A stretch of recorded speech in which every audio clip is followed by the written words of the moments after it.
Vatsimpana entin'i Pasteur RATOVELO Roger. Ivavako tsika tompoko. Voninahitra ho anao ry Andriamanitra ray zanaka ary fanahy masina. Ry Andriamanitra tia anay, ry Andriamanitra mikolokolo anay, ry Andriamanitra maneho anay ny fahatsarany isan'andro isan'andro. Ka nanome anay indray maraim-baovao, azonay manatanteraka ny asa izay ampandrahanao anay eto anivon'izao tontolo izao. Sotranao izay Jesosy ny amin'ny famindram-ponao, sotranao no ny amin'ny fitiavanao anay, sotranao no ny amin'ny anananay ny teninao izay mampianatra anay zava-dalina, izay tsy ho fantatray na aiza na aiza, eny na roviana, afa-tsy ny amin'ny teninao ihany.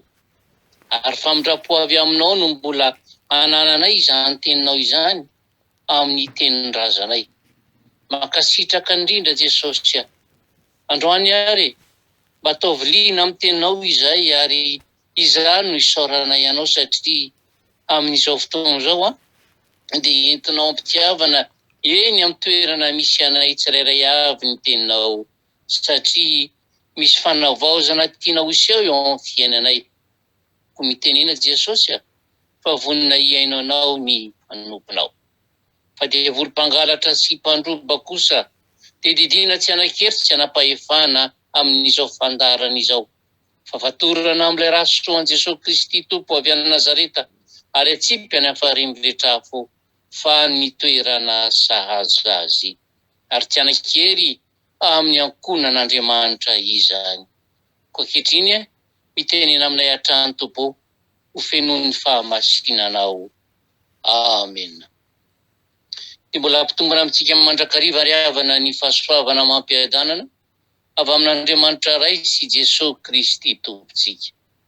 Ny bokin'ny Genesis toko 5:1 sy katramin'ny 7 no ndeha angalantsika vatsim-panahy izao maraina izao. Genesis toko 5:1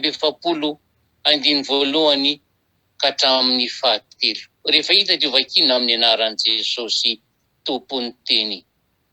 Ary Josefa tsy natsindry ny fangoragoraky ny fony intsony teo anatrehany izay rehetra teo aminy. Dia niantso izy ka nanao hoe avoay ny olona rehetra hialy eto amiko. Ary dia tsy nisy olona na dia iray aza nijanona teo amin'ny Josefa raha nanao izay ahafantarany rahalainy azy izy. Dia nitomany mafy izy ka reny Egyptianina ary reny tao an-trano Faraoko.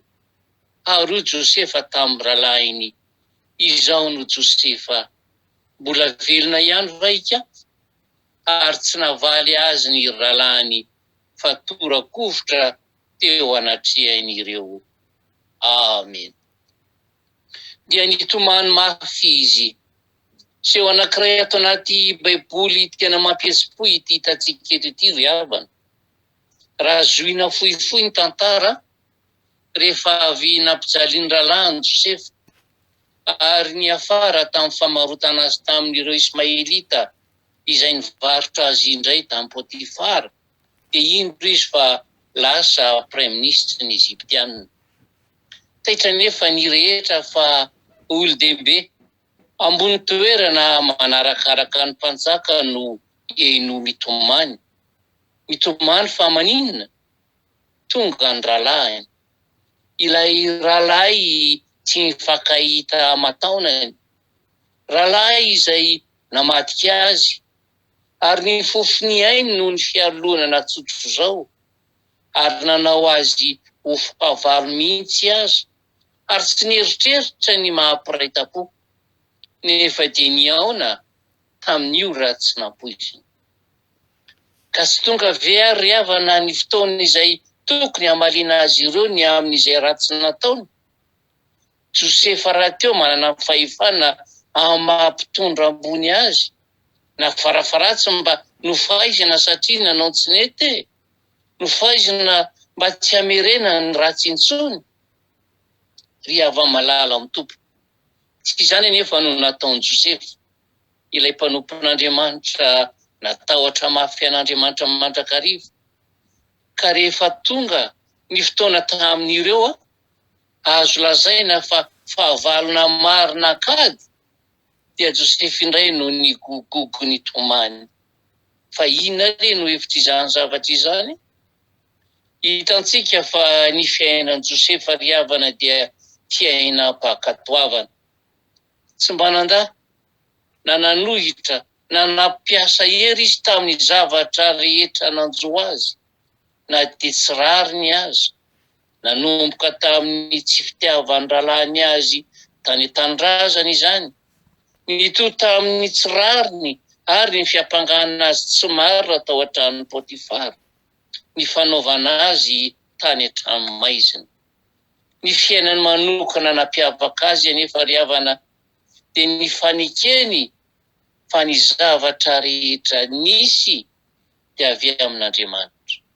Na dia ny fahatongavany tany Egypta azy araka ny filazany tady avy amin'Andriamanitra. Fa hoy izy tamin'ireo rahalahiny hoe ianareo no mihevitra izao ratsy fa Andriamanitra kosa nanana ny heviny ka natonga izao tsara. Ry havana, Josefa nitomany maty. Mifono toetra miafina tsy takatra ny saina izany. Saintsainy tsara angery havany, manoloana ny zava-nisy teo amin'ireto mparetam-po ireto. Amin'izao fiahonana eo amin'izy ireo izao, iza no tokony tomany sy andadilady? Ny manao ratsy sy ny tsy manatsiny? Dia mazava be ny valiteny fa izay nanao ny meloka ary indrindra tonga manatrika ny manam-pahefana, ka tsy izy ireo ve no tokony ilela-paladimy mihitsy? Ny mifanohitra amin'izany anefa no mitranga, Josefy indray no nitomany ny diagam-bahoaka. Ry havana, nanana toetra hafa nampiavaka azy Josefy, dia izay efa voalazantsika tery aloha hoe fiainam-pakatoavana. Ankoatr'izany koa, nanana fanetretena lalina ihany koa izy, ka ny babo mandrakariva ny heloky ny hafa ary tsy nitaraina tamin'izany. Josefa nitomany maty, endriky ny fitondrana ny fahadisoan'ny ralahiny teo amin'ny tenany izany. Tokony ho izy ireo mantsy no nitomany, saingy tsy navelan'i Josefa hanao izany izy ireo, ny azo no nataony tonga aloha ary nataony hampabe maso ho ren'ny olona izany rehetra izany. Izany no porofo fa nanana toetra mendrika tsy ambony izany. Tsy hafa izany fitoman'i Josefa izany, fa fitondrany sy fizakany zavatra tsy nataon-dralahiny ary endriky ny famelana sady ny heloka izy ireo. Nefa ihany koa dia ranomaso mpifaliana. Ry havana malalo amin'ito, aiza amin'izany ny toetrantsika kristianina manoloana ny mpiraitam-po, ny ray aman-dreny, ny havana, ny manodidina, indrindra ireo nanao tsinotsinona antsika, manoloana ny mpiara-mivavaka amintsika, ary manao ahoana rehefa mba nahazo toerana ambony isika, ka nambinin'Andriamanitra ka tafasondrotra ihany na dia nahilikilika azy, ary efa tafoana amin'ilay olana nanao ratsy antsika amin'izao fotoana izao. Manao ahoana e? Alao sary an-tsaina ilay olona nampigatra anao tsy ahoana, ilay nanendrikendrika anao na nandroka anao tsy asa intsony, ilay nangalatra ny volanao, eny nangalatra ny vadinao mihitsy azy. Eveo raha misy izany fiaonana izany, ilaozantsika mihodina ve sa ahoana? Ny mpanompon'Andriamanitra marina ry havana, izay tena vonona hiatrika foana ny zava-mitranga eo amin'ny fiainana miaraka amin'Andriamanitra. Jereo tsara sy vanjiny ny sitrapon'Andriamanitra eo amin'ny zava-misy iainantsika. Aza dia fany mametsinina iza na iza, indrindra ny ankonana, fa io ankonantsika io na ireo havantsika tsy tiantsika ireo, tian'Andriamanitra ho vonjena ireo tahaka ny fianakavian'i Josefa ihany koa. Ka izany raha mandalo zavatsarotra ny mpanompon'Andriamanitra, misy tanjona tsara sy tonga lafatra tsy takatra ny saina ao ambadika izany amonjena azy sy ny ankonany. Inona raha ny vokatra izany rehetra izany indrindra teo amin'ny Josefa? Torakovitra ny ralahany nanoloana ny fihetsiky Josefa, indrindra nanoloana ny ranomasiny. Jereo tsara nge, ireto ralahany izay mafy be sady mafo tsy nanana foantra no manoloana ny fanetretenina sy ny famelan-keloka ary ny fitiavana. Jereo fa tonga ny para rehetra sy nangovotra. Tsy sanatria tahotra ny Josefa akory ny manam-pitondra ambony azy, fa tahotra sy ovitra no ny hatsara-panahy sy ny fanahin'Andriamanitra ao aminy. Eny mpiaino malala, misy vokany dia misy vokany tokoa ny fanetretenantsika sy ny fiaretana fahoriana. Jereo fa ny fahavalo dia mipararehetra sy matahotra manoloana ny toetra an'Andriamanitra. Ko tiana ho resy ve ny fahavalonao? Tsy ho resy any amin'ny tribonaly, fa ho resy eo an-tongotrao sy eo an-tongotr'Andriamanitra. Manana fo tahaka ny Josefa. Ary zay nge no mahatonga amin'ny fanontaniana hoe mamela heloka tanteraka ve isika manoloana ny rahalahintsika? Tsy ny mpiray-tam-po ihany akory io, fa ny firahalahy ao amin'ny tompo niaraka tamintsika nefa namadika atsika. Iray fiangonana tamintsika, niara-nianatra tamintsika, niara-niasa tamintsika. Raha tonga ny fotoana anankiray ka tsy maintsy hifanenana hiaona, inona reny zava-misy isaky ny miaona amin'ny olona voakasika izany? Fa ianao manomboka androany dia tsarovy Josefa sy ny tomaniny. Dia mba manaova toy izany koa, fa ny fitomaninao dia mafa ny heloka ilay nanao ratsy taminao, ary ahatonga azy andray ny famonjen'Andriamanitra. Fa raha sanatria manozona kosa isisa, dia anidy azy ireny mandrakizay ao amin'ny tranomaizin'ny heloka sy ny fitsarana izany.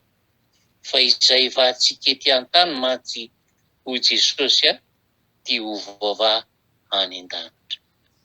Ny toetry ny Josefa dia tsy hafariavana fatandindon'i Jesosy Kristy izay nijaly satria nolavy ny olona sy nataony tsinitsinina, nefa tamin'ny alalany any no nahazahoany izao tontolo izao famonjena.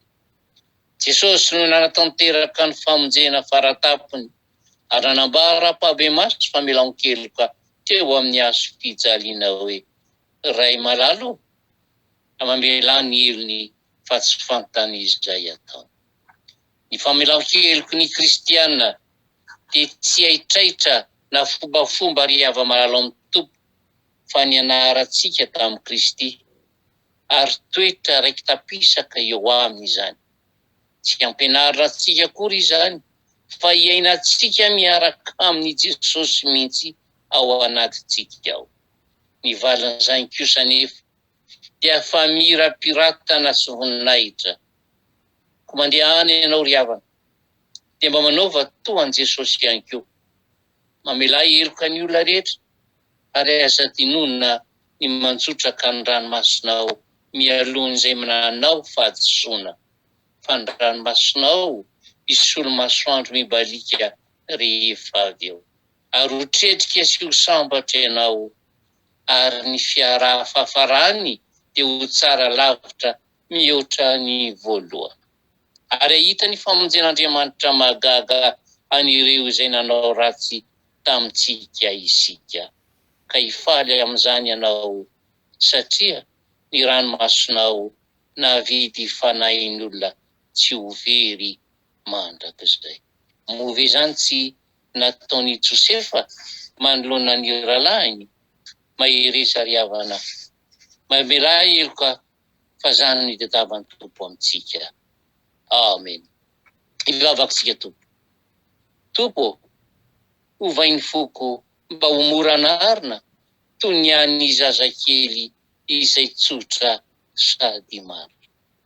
Endrezany amin'ny teninao satria nambaranao taminay androany Jesosy ny toetran'i Josefa izay mana fiainam-pakatoavana. toetra feno fandeferana, toetra feno fitiavana ary indrindra re toetra feno famelan-kely, toetra ihany koa nefa izay irinao mba hanananay. Jesosy a, hovay reny fonay, fa ho avy amin'ny fonay tokoa mantsy no iaviany sain-dratsy rehetra. Avy eo ange no mahatonga anay tsy hamela heloka e, ary avy eo ange no iaviany ny avinavina ny fahankalana, ary mila ny herinao izay mba hahafahanay miala amin'izany rehetra izany rehefa voavoninao ny fonay iray manontolo. Ary izany no iantsonay anao hoe mba omeo toe-ponao izay Jesosy a, tsy mba nananay mantsy ilay toe-po mitsetra, toe-po malahelo raha misy lavo ny namanay, ary indrindra tsy samba mahay mamela heloka izay. Tsy mba toanao ka mandeha mitalao isan'andro eo anatrehan'Andriamanitra ka miteny hoe raha eo mamelany helony fa tsy fantan'izay atao. Tompo malalo, mino izay fa hainao ny manova ny fonay toy ny foinao. Tanterao izany Jesosy.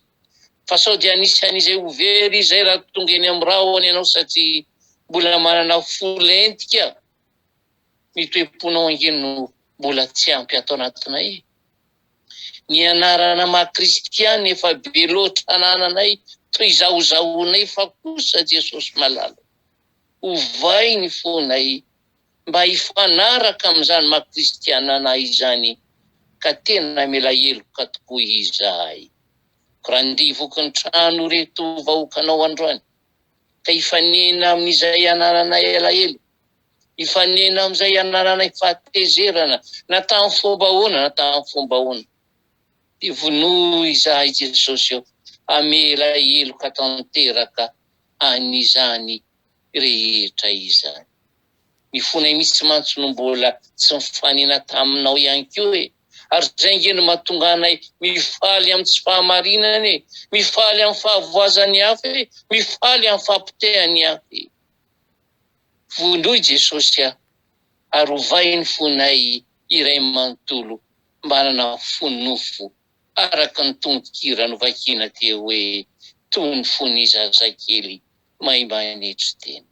Mametraka an'izany eo am-pelatananao izay, mba ho rakofanao sy ho tanterahanao aminay, satria fantatray fa matotonga aminay ny teninao androany, dia tianao iova tokoa izay hanana fo mendriky ny famelan-kely. Dia misaotra betsaka Jesosy eo, misaotra fanay masina, misaotranao ny amin'ny fitantananao ny androm-piainanay androany, ka na inona ho tanterahanay tokoa. Dia ho amarinao aminay ny tsodranomasina ka hitenenanao hoe aza matahotra ianao fa efa nanavitra anao aho. Efa niantso ny anaranao aho, ianao. Raha mitany rano ianao dia ombanao aho. Raha mitany ony ianao dia tsy hanavitra anao izy. Raha mandeha mamaky ny afo ianao dia tsy omay ary tsy rehatra aminao ny lelafo. Fa izao Jehova no momba anao mandra-pahatonga amin'ny fahataperana izao tontolo izao. Atolotrainao ny dera sy ny anjara voninahitra Jesosy, ary ny fitahiana sy ny fahasoavany, indrindra ny fankatoavana mba omeo anay mba ahazoana fiainam-baovao miaraka aminao. Misaotra Jesosy eo. Aleluia. Amen.